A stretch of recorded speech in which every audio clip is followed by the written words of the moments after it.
Pardon, join the channel King Dam to subscribe tha la phala kelang hoya ha bear ko da click tha la pen like ko pe na a video sining sam ta video bang on share tha la lo pinya video ke nani tuma chini po hala thumbnail kelang mo thai di la lo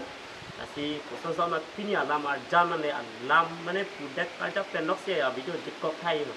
asi pu de lang no video bang son ma pinya video bang ke nani tum thumbnail kelang mana chini thai po la si nijer po lo ini tum rong isi mana pun nilai kriai sih kan, kami rong isi lu macam di lalu, lasi lakukan channel bah hingga dah lo, nong hedi nong blog pun nanti tum dah sini macini tum do po, macam do bigi, mana lakukan arti tambil channel macam di lalu, lama ke lasi ning duk lo, mana lakukan channel bah hedi hingga dah lo, lain lo channel bah hedi lah, aprang pun lo lah bah macam di lah hingga dah lo, lah pen lah non apa bangke non akimi kurita hedi non akimi kurita nong blog ko malo lata la display long kon nane tum late link kon nane tum kumri dam tha la pensa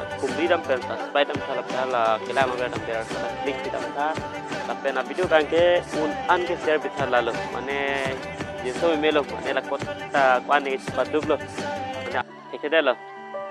lasi jo pini bang ke thod up total di ekdom plachar bang lep si video mulai pu jala heta lasi ekdom hang chemu ka plan lo jo rasta mari rene lan lo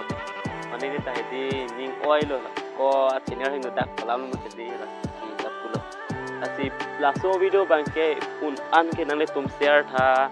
la pen jong si hala hedi aprang subscriber tum an same hedi la non new